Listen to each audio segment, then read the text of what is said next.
All right, we're in the 3-minute aftermark, so we're going to go ahead and get started. I'm so thrilled you guys are here. So excited to give this webinar. I just really feel like right now there's this time in real estate that's very unique, especially coming after, a couple of years where, and I mentioned this in a video yesterday, a couple of years where, the fish were jumping in the boat.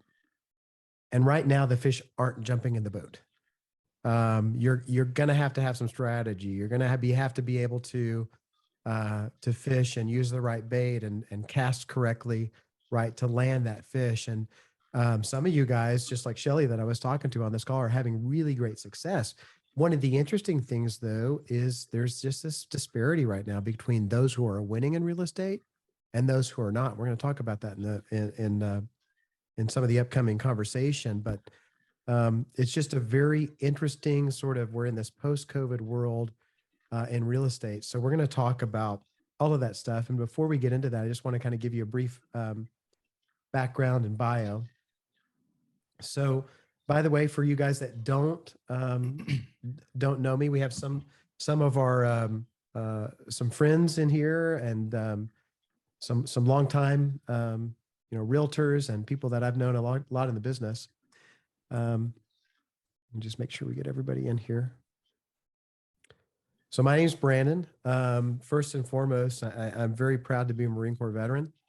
I've been in real estate for, it's hard to believe, 15 years now. I remember my first transaction. I remember my first, the first time I went full-time into real estate. So it's hard to believe it's been 15 years, but I've been doing real estate full-time for 15 years. I'm also the founder of 10 Oaks Real Estate, which is headquartered in Nashville, Tennessee, but also has locations in Dallas-Fort Worth area and also in Oklahoma City, Tulsa, Knoxville, and Clarksville, Tennessee. So we've got locations in all of those areas. We do about we have about 135 real estate agents, and we do 150 million annually in sales. I think that number is actually conservative. We've actually had a pretty good year considering all the stuff that's been going on. And so I want to take a minute to introduce the other founder of the Agent Bridge. RL, if you would give us your bio. Yeah, so my name's RL Hessen. I am currently a Fortune 500 C-suite executive. My wife and I have been investing in real estate for the last 15 years. We've had as many as 60 doors. We've kind of consolidated our portfolio. Been doing that for quite a while now. So know a little bit about real estate on the investing side. And then I'm also the Chief Strategy Officer at 10 Oaks Real Estate. And as Brandon said, the co-founder of Agent Bridge. So he and I run a podcast together, do some coaching on the side together, and we'll talk about that later. But yeah, happy to be here. That's right. So that's called the Agent Bridge. That's wherever you listen to podcasts, that's available. So feel free to jump into our podcast and listen. Real quick, before we get into this, tell us in the chat box how long you've been in real estate. I'd love to hear from you guys. Is 1 year, 2 years, 10 years? I think we've got some veterans in here, and I think we've got some newbies in here. We got 2 years, 4 years in Nashville. Love to hear that. Somebody else. Yeah, two year and a half. Yeah. All right. So we've got some people just kicking off their real estate career. 20. Nice. 20 years. Who's that? Nancy Lynn. Nancy. I love it. 20 years in real estate. Is that the winner? Maybe. We got one that less than a year. Fantastic. Oh, we had someone start as a TC. Great. Oh, wow. Nice. Fantastic. That's great. All right. So one of the first things we're going to do is just jump in here and talk about what's happening in today's market. So I'm going to turn it over to RL. And RL, what's going on today? Yeah. So as many of you know, it's a very unique time in real estate. As Brandon said earlier, fish were jumping in the boat. It's not happening right now. And here's a couple of reasons. So inflation's at a 40-year high. I'm sure you guys who watch the news, you've heard it. Interest rates have more than doubled over the last several months. Prices are still high and inventory is still low. So you just have a big affordability issue for our buyers. And so people that were kind of ready to buy but couldn't buy because there's multiple offer situations are now just in a situation where, hey, the home I wanted, now I can't afford it, whether the price increased or interest rates increased. But the good news is we're seeing a little bit of market softening. And experts predict that prices are going to remain high, but I think the interest rates are going to tail off throughout the end of the year and into the spring, which could bring some of those buyers out of the woodwork. I will say, I said this on our call today, our 10 Oaks call. I think it's really opportunistic time to buy right now. I think sellers are making a lot of concessions. I think if they can afford the interest rates right now and refi in the springtime when they do drop off, hopefully, I just think it's a really opportunistic time to buy where they're their only offer on the table, or maybe there's one or two, but only offer on the table, hopefully. And then the seller makes a couple concessions to help them get them in that house. And then, when their interest rates come back down to low fives, maybe high fours, they can just refi that. And that's a really respectable rate. I mean, I know people still, they like the twos, the Yep. threes, that they hear that, but that's not, very few buyers actually got those twos and low threes. No, So there's twos and threes are going to be gone for a while. yeah, I think. Yeah. yeah, mid fours, high fours, low fives, all those are great rates historically. So I mean, I would definitely, if you've got buyers in the pipeline, try to get them off the couch, try to get them out looking. I think it's a perfect time to buy. Yeah. One of the things I was talking to a client this morning and I said, really, this is, I think, and she was like, hey, our timeline got moved up. My father-in-law is going to be moving. And so we need to find a place. And I said, first of all, I will make the caveat that I'm a realtor and there's never a wrong time to buy. Yeah. And there is some truth to that. But the other thing was, from my perspective and what I was telling her is like, hey, listen, right now we're seeing a really good balance of seller concession and lower interest rates, right, than they have been. And also an abundance of inventory, right? So we have some stuff sort of sitting. So people are willing to take lower prices for the stuff that they have in the market. And I said, so really, I mean, it really is a very unique, I mean, I would say for the next 2 to 3 months, great time to buy over the Absolutely. winter. Yeah, and I also have my mortgage loan officer license as well. So last week we saw as high as 8% base rate. And then on Thursday, when the Fed releases their data on inflation and we saw it slowed more than expected, rates kind of fell off a cliff a little bit. We lost a full percent in one day.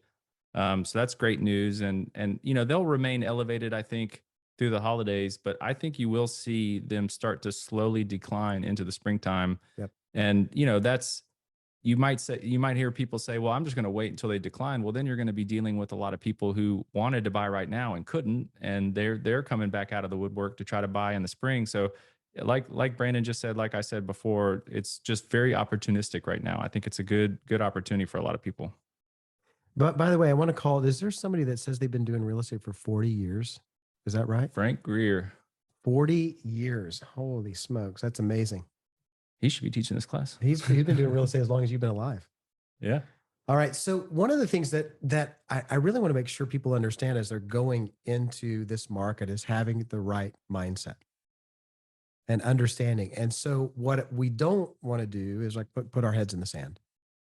Hey, everything's going to be fine. Everything is great. Things are different. And so there was a guy named James Stockdale. He was a former vice presidential candidate. He was a Vietnam veteran, and he was a POW for 7 years. And one of the things that he said, the people who were overly optimistic or everything's going to be great, over time they were broken in this POW camp. And he said the way to sort of approach a difficult situation is one of two things. One is you must, and I'm going to quote him, you must never confuse faith that you will prevail in the end, which you can never afford to lose, with the discipline to confront the most brutal facts of your current reality. And that's what, I mean, the reality of it is very different. The interest rates at 2.5% are, I mean, I've even heard of people getting like 1.9% interest rate. I don't know if that we're ever going to see that again in our lifetime. And the market as we've seen it in the past couple of years, while it was fantastic, like I said, fish were jumping in the boat, we will probably never see that again in our lifetime. And so we need to own that. But that doesn't mean that we won't prevail in the end. As a matter of fact, there's a way to survive, not only survive, but thrive in this coming market. And I think, really where the opportunity is for real estate agents is there's going to be a disparity between the people who are real professionals and the people who are hobbyists, right? Now, that doesn't mean, and I want to be very careful here, right? That doesn't mean that part-time real estate agents that are wanting to transition are not going to make it. It's about being intentional and being a professional with the time that they're using. And I think that there's this movement in real estate to kick all the part-time agents out of the business. I don't necessarily agree with that. I think you can be a professional and be part-time. But I also think that there's this massive opportunity for people who want to transition over time. So, I uh, know a go lot ahead. of agents that block appropriately Yeah, that probably get more done as a part-time agent than a full-time agent yeah, does that's because they like the freedom. They're out playing golf, they're out, doing that, and they're not setting aside time to do the things that are going to progress their business. So I mean, you can definitely get enough done as a part-time agent. But that said, I mean, again, to the slide, the market paves the way for the professional, right? And I don't care whether you're doing a part-time or full-time, you need to be a professional. And the agents who have solid business practices executed day in and day out are going to win big. So I'm excited about the new market. And if you are an agent um, who really has the right mindset, you should be licking your chops at the opportunity that's coming, right? Because doing this on purpose is going to create massive opportunity. And that's what I'm seeing. I mean, even from a brokerage perspective, there are agents who are uh, you know, part-time, not necessarily like part-time in a negative scenario, but part-time in their intention, right? That are nothing's happening. And there are agents who are intentional, both part-time and full-time, who are winning big time right now because they're presenting themselves to the market as a knowledgeable professional. And that's where the opportunity is. All right. So it is time to shift. Okay. What worked in the past 2 years is not going to work now. And so most real estate agents over the past couple of years have had these different strategies. One is the post and pray, right? I'm going to do some social media and people are going to reach out to me and everything's going to be great. Okay. Or I'm going to go hand out my business cards to all my friends and family and they're going to use me. Not necessarily. Um, the other one is the lead purchasing. And this is one that I want to zero in on for a second because, I don't demonize Zillow or realtor.com. I think they are perfectly reasonable lead sources. I think there's a return on interest for them, but they're changing. And we've seen this really because we use Zillow and realtor.com, but those lead sources are changing in the way that they've come and said, "Hey, we don't really know what's going on right now. We're basically like just treading water." Yeah. And they're tightening up how much leads they're selling in certain markets. And interesting enough, we're like Brandon said at the beginning, we're in a couple different markets and they perform differently depending on what market you're in. Nashville, they aren't doing as well as some of the Oklahoma markets. Doesn't mean they can't or won't, but for right now, for whatever reason, aren't performing as well. So I think it's market specific, and even the lead people that are selling the leads don't necessarily know how it might play out, so they're changing their strategies a bit. Mhm. Yeah, absolutely. So the other thing is the sort of friends and family surge. So you had all of these people that were sort of, staring at the walls during COVID, and they said, hey, if I'm going to be staring at the walls, and by the way, there was no end in sight, but they were saying if I'm going to be staring at the walls, I might be staring at the walls at a place that I want to live, or with the amenities and with interest rates low, that gives me an opportunity. And so you had this sort of friends and family surge where people who typically wouldn't have bought, right, were buying. And so that sort of enabled that you know, fish jumping in the boat. And by the way, if any of this is registering right now, would you comment yes in the chat box with some exclamation points if this is resonating with you? If you've seen that market shift from, hey, this was fairly like, is like, man, people were just calling me out of the woodwork, but now things are changing. So yeah, jump in the chat box. Let us know if that's resonating with you. Awesome. Yeah, we're getting some chatter in there. All right. Yeah, we got a couple, yeah, three, Yeah. four Yeah. yeses. Yeah. Everybody's like, yeah, that's exactly what was going on. That's awesome. All right. So one of the things that we want to do is think about lead strategy. Where am I going to get business in the coming years? Okay. And I think a lot of this RL is like where people have um, this misunderstanding about leads. And I've had conversations with realtors even recently who go, yeah, I've got some people in the pipeline. They're waiting for the right house. And that's okay, right? Yeah. I don't there's no problem with people who are in your pipeline, but who we need to be focused on are people who are willing to buy right now. As a matter of fact, even with interest rates surging I was talking to a friend who closed on a house last week, and I said, "Man, I'm so proud of you for buying a house right now when there's a lot of chatter about things going wrong in the market." Well, come to find out, his wife's pregnant, right?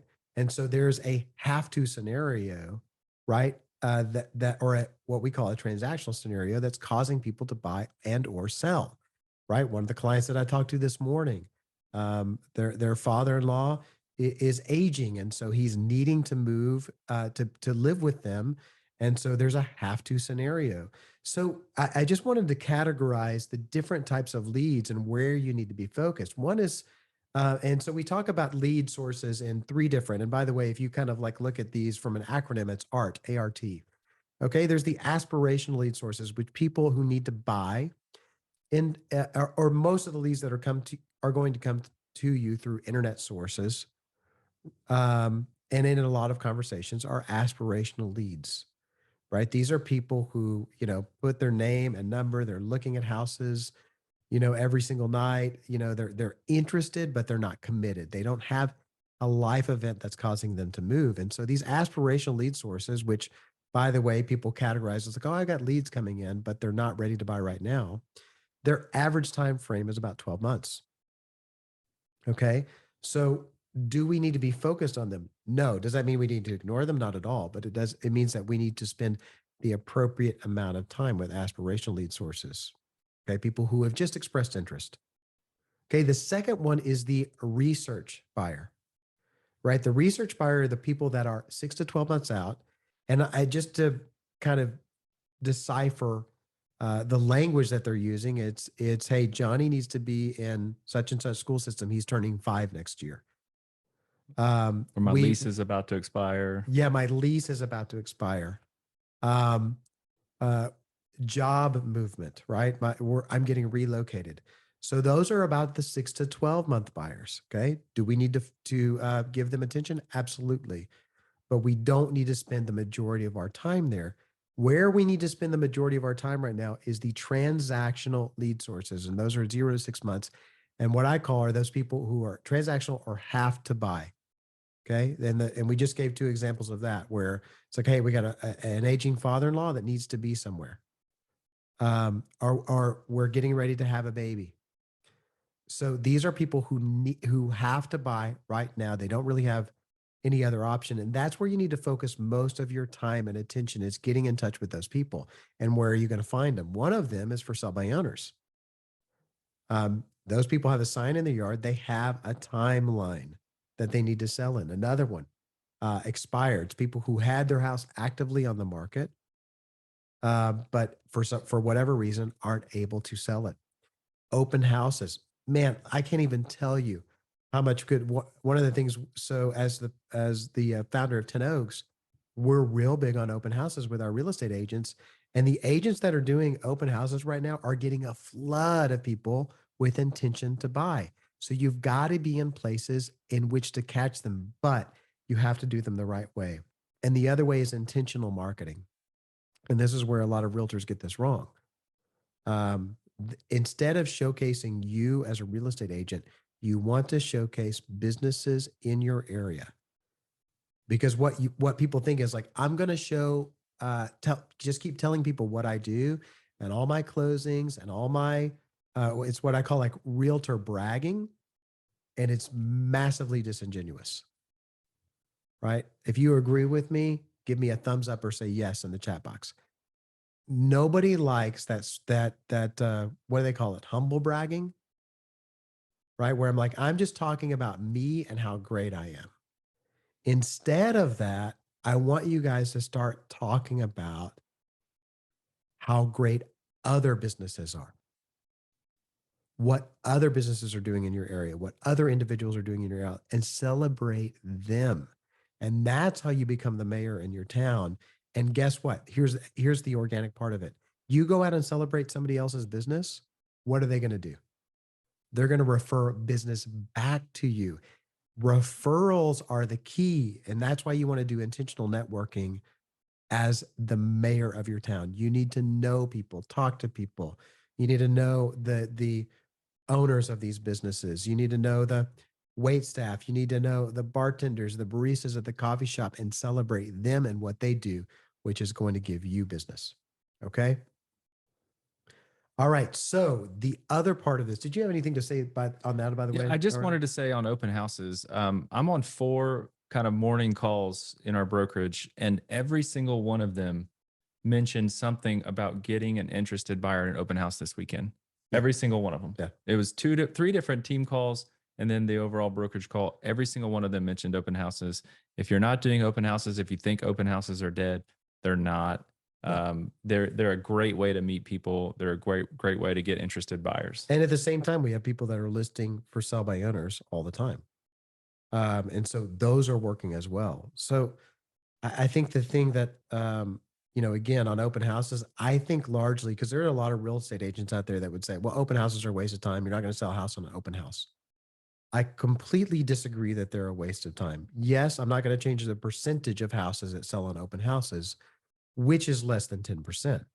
But in our interactions with people that are coming in the door, if we've done them the right way, okay, and I want to make that caveat. If you're doing open houses the right way, by the way, I'm going to say something super controversial here. It's not going to happen with a sign in sheet. Okay. There's a better way to do open houses. It's not going to happen with you puppy dogging someone through a house, right? And making sure and showing off the features of that house. People don't need you to puppy dog them through a house. Um, so there's a better way to do open houses. There's a better way to attract buyers. There's a better way to showcase yourself as a knowledgeable expert in the area. You're not even there to sell that house. You're there to sell yourself. That's right. And being the mayor of the town. So yeah, I mean, open houses are huge. Lauren Topman is speaking up. She was one of the people I heard on the call this weekend. They got some traction, but they're big, and I think they're a great way to find new buyers. And you don't even have to do the open house for your listing. Go out and find somebody that's got a for sale by owner that doesn't have an open house scheduled, and ask them if you can do it. There's so many opportunities out there, and they know, like, realtors, they know that their clients want an open house and they're trying to actively talk them out of it, but it's not working. It's like, you go be the resource and go pick up all those buyers that are coming through the open houses.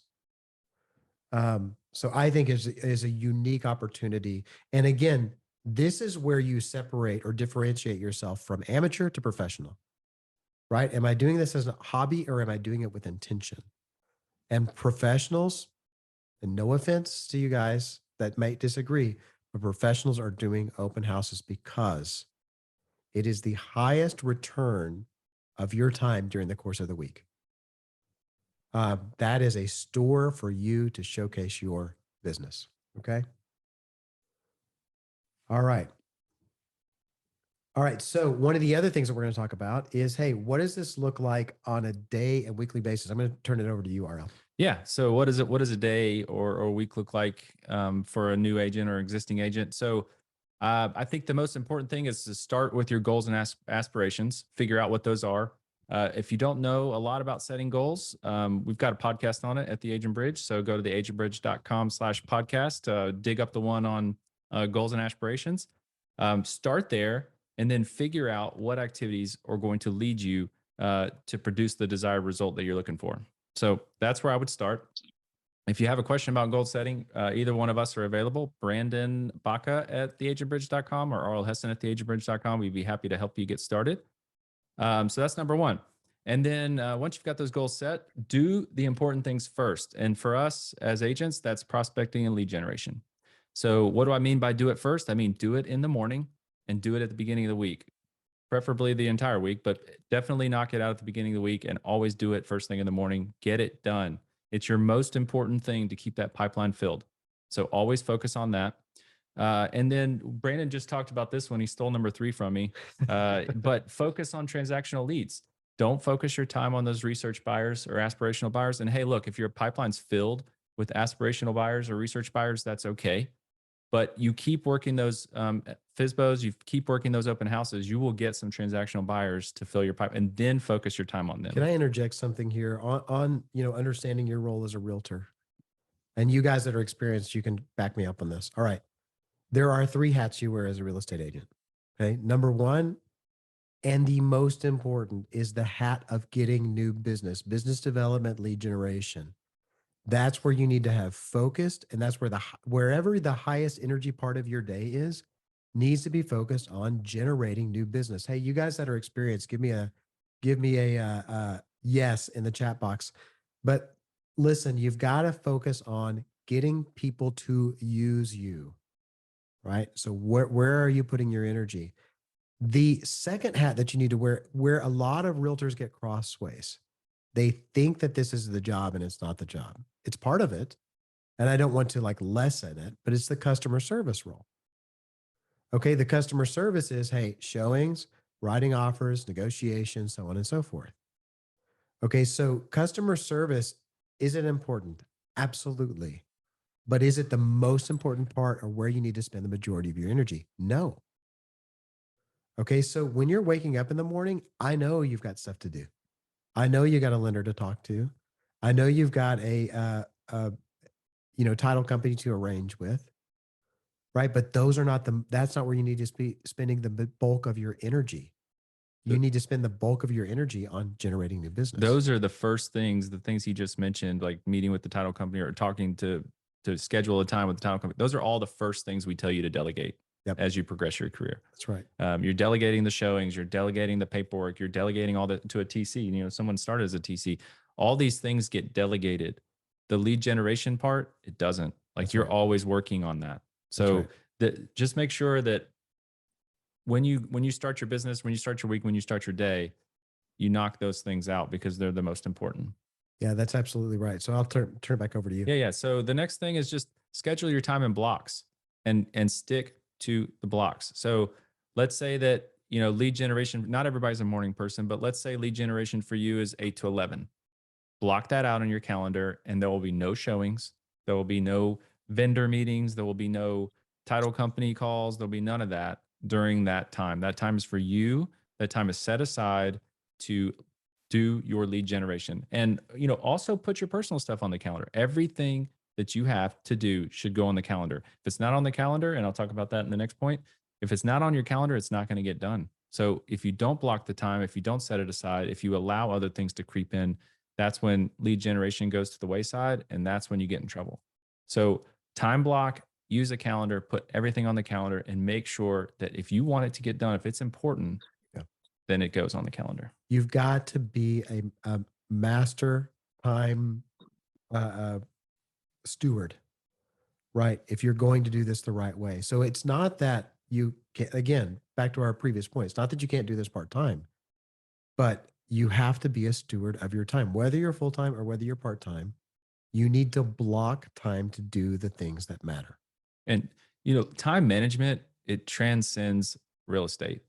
Yes. No matter what career you're in, and I have a career as an executive. Like, time management is ultra important. It's going to allow you to be places where you need to be, when you need to be there. It's just ultra critical no matter what you're doing in your life. So work on time management. There's a ton of books out there on time management if you need help, but that to me is a key, outside of real estate even, but definitely important in real estate as well. Yep, absolutely. All right. Okay, so I want to talk to you guys about what we're about to do here. Okay, what we're offering to support you. Hang on 1 second. Let me just make sure everybody's muted here.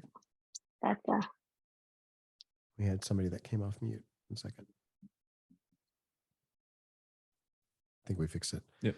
All right. So what we're offering to support you during this time. Okay. So one of them, this we're doing I believe it's November 28th. We're going to do a 3-hour deep dive webinar. So what you're going to get from this is we're going to be really dive into these principles. Okay. And we're going to talk about, hey, we're going to give you the scripting that we use for sell by owners. We're going to give you the perfect open house checklist. We're going to give you checklists for your sellers in the process. We're going to give you the perfect daily schedule.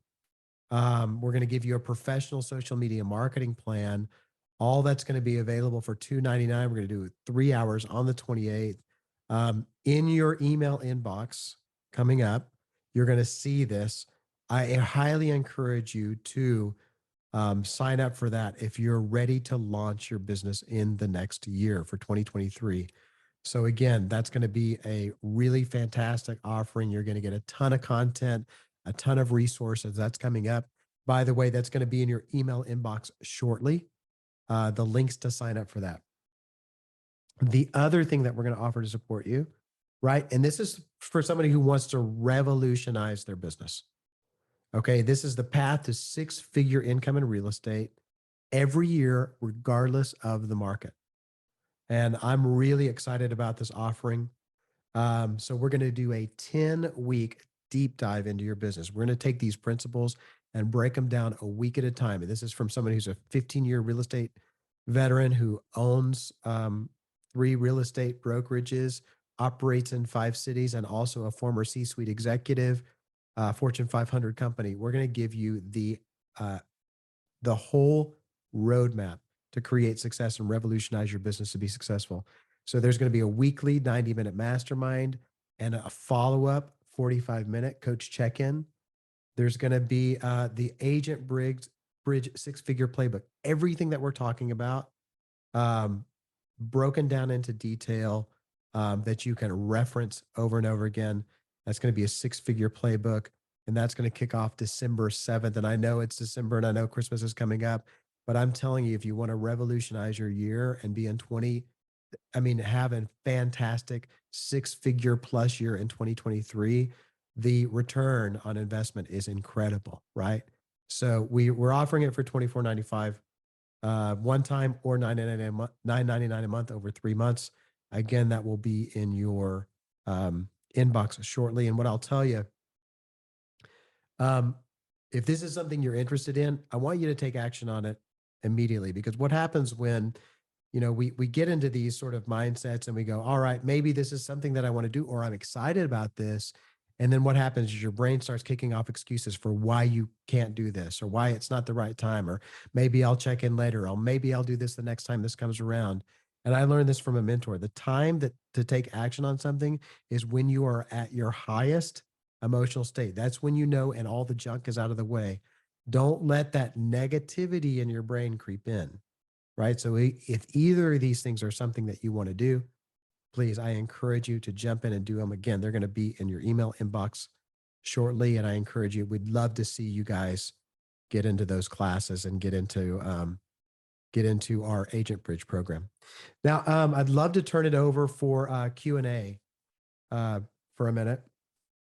And so we can talk to you guys about what's going on in the market, what's going on in your world, and what can we do to help you for the time being. So somebody jump in and ask you to be bold, and somebody ask a question. Love to hear from you.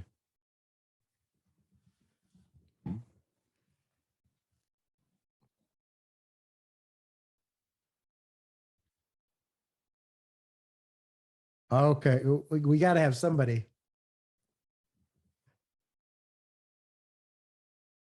Were we that thorough? Waiting. Yep. No question. Yeah, somebody be bold, ask a question.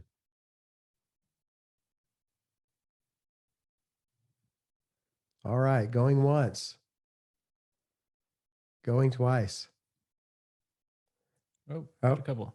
Okay, hey, Michael Zorba, we got one from Michael Zorba. Ken Farley started to ask a question, then Michael Zorba. I have a difficult time keeping one calendar. How do you schedule? So, Michael, if I can ask you for some clarification on that. Are you working with multiple calendars? Is that the problem? And feel free to come off mute, by the way. So you've tried electronically and hard copy. Yes, can you hear me? Yeah, I can hear you. Yeah, I've tried, books, calendars. What I've settled on is the whiteboard. But that's pain because it kind of stays at the office. But Sure. I've just struggled with electronic versions, reminders, Yeah. Google Calendar. I don't like any of those. Yeah. So I'll electronically, tell but- you what my process is, Michael, is I do keep a master Google Calendar, right? So that basically, like, I'm going in and I schedule every single thing that's going on in my life. First of all, like, those things that are repetitive, that are happening every single week. I would encourage you to sort of recommit to that and give it a shot. You can change later, but it's more about creating a system than anything. But just put those things that are coming in like every single week, just start there. It's like, okay, if I've got a Monday morning meeting, whatever that is, start there. And then I would block, depending on what your time allows, I would block um, starting out just 1 hour for lead generation every single day, wherever it goes. And maybe the difference is different on Monday than it is on Tuesday. Go ahead and put that in, right? So start with personal, then follow up with your highest value activity, and then just see what kind of time you're working with. Okay.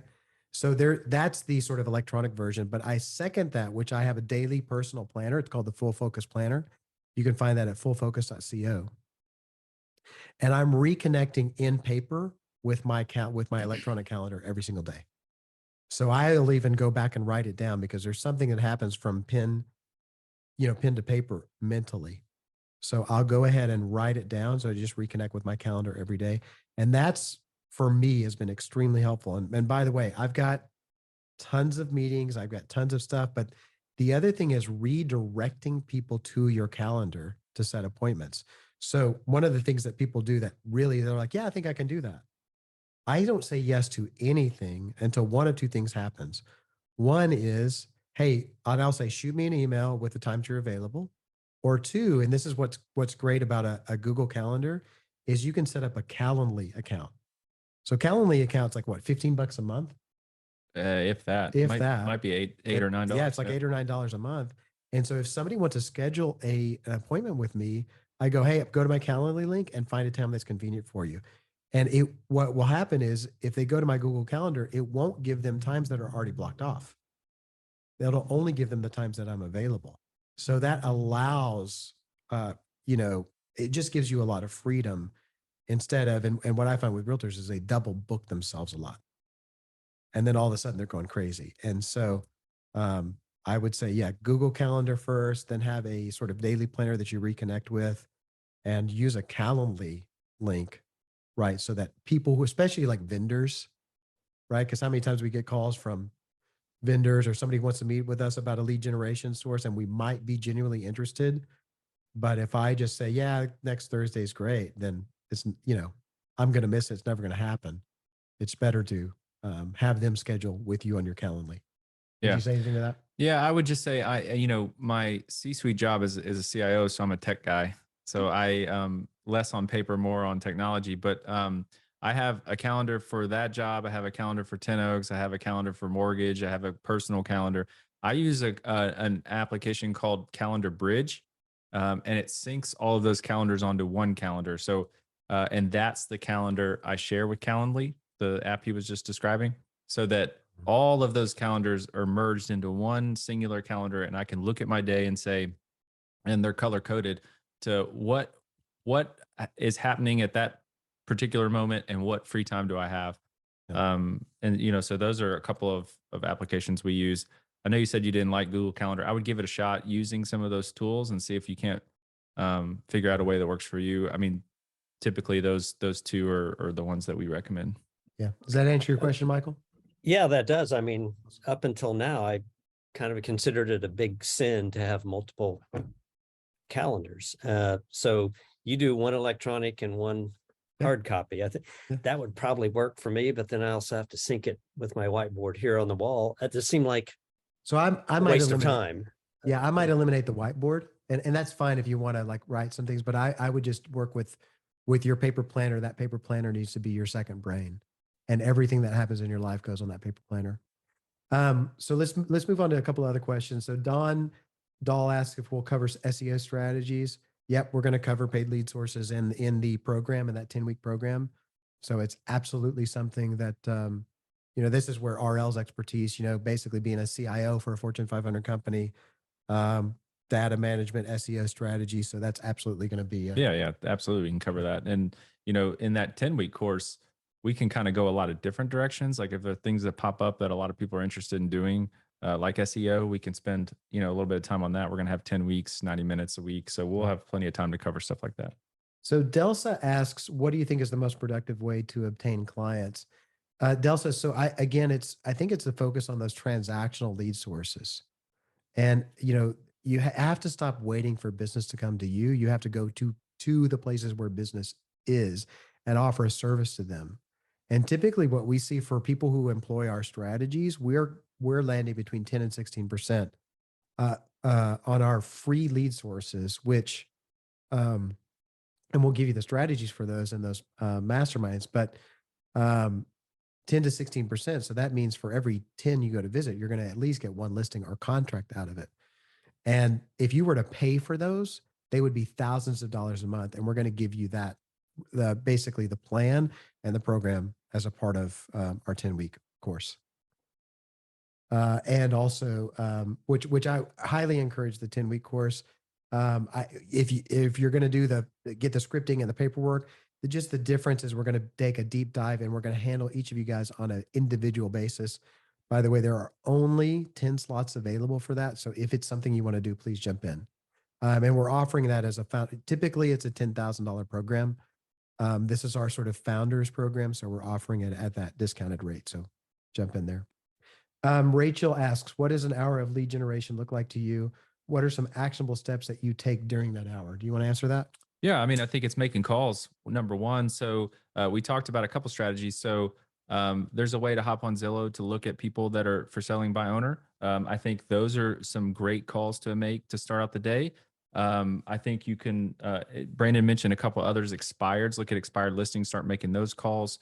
I think, what are some other things we teach at 10 Oaks? So we say expireds, FISBOs, we say do open houses. So again, reach out to for sale by owners that don't have an open house scheduled, schedule an open house for them. And then kind of use some of our strategies on the open house to get new clients. I think that's a great way, but it's focusing that initial 8 to 11 timeframe on those transactional leads. Those are all leads that should transact within 0 to 6 months. And I think that's where you focus your time. Do you have anything to add on that? No, I think that's perfect. Let's see. Lauren Thomas asked best time of day. We teach 8 to 11 in the morning is the best time for lead generation. Yeah. So whether it's 1 hour or 2 hours in that time frame, 8 to 10, 9 to 11, 8:30 to 10:30, 8:30 to 9:30, whatever you can squeeze in. If you can't do it during that time because you have a full-time job, I suggest the lunch hour. That's also a good time. Typically, people are more open because here's the reality, okay? You only have 25 decisions per day that you can make before you're completely worn out. And a lot of you guys, especially in the world today, we're confronted with so many decisions. By the end of the day, most people are pretty worn down and they don't even want to think about making a decision. So I would encourage you, if you can, somewhere before the lunch hour's up to make those calls, whether you're full-time or part-time. I would say it's probably better. Like if your workday starts at 9, I would say 8 to 8:45 would be better than, 5 to 6. Absolutely. Yes. Okay. Ken asked how to make your friends and family, your sphere, not feel like just a name or number on a list. We actually talked about this on one of our recent podcasts in a way. I think reaching out to your sphere and having coffee, I know it could be time consuming because you probably got a lot of friends and family. Having coffee and just starting to network with these people. Ask them how things are going, how their career's going, how their family's doing.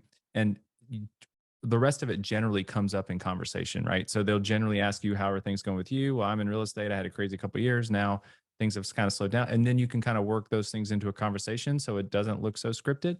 I think that's a great way. Obviously, you'd have to commit some time to meeting with everybody, but I think that's a great way. Do you have any other tips, Brandon? No, that's perfect. Dawn asks again, she's currently in Tom Ferry coaching program through the end of the year. Is there another course coming up?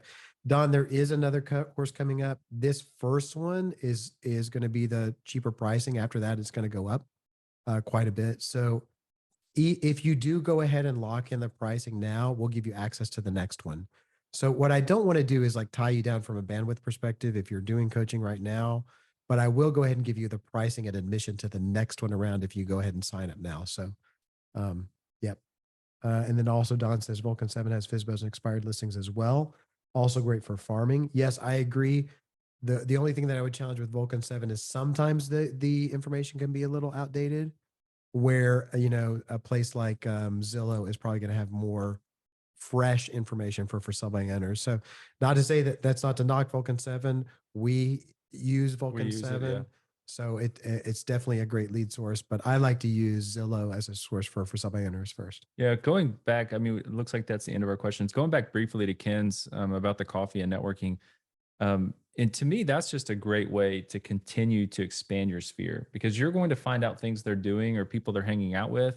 And you can ask them if you can maybe get in touch with those people, start to have coffee outside, slightly outside of your network, and start to build kind of that new expanded sphere. So I think having coffee in person is just a great way to continue to expand your network. Also touch base with the people that are in your sphere that you think are the most influential. And it's all about expanding your network. It's all about who you know. And the other thing is, the most important thing, and we're going to talk about this a lot in our courses, is sort of your intention with meeting people, right? If you show up to serve versus showing up to get, right, your interaction is going to be that much better. So instead of showing up and be like, let me tell you what I'm doing, you need to be interested in them and what they're doing and finding ways that you can help them. That's how things are going to come back to you. It's kind of like we talked about before, like being the mayor of your town. You need to show up to serve other people and not looking about how I can get my name out there. Perfect example of this. I'm going to call out Lauren because she's on the call. She told a story this morning exactly like that. She said she pulled over to help someone who was in a car accident or was having car trouble, and ended up being a real estate customer with her. That's right. All she was trying to do was help him on the side of the road, had no idea what this person's intentions were, ended up being a customer. Good job, Lauren, for being helpful. It came back to you. So great. Absolutely.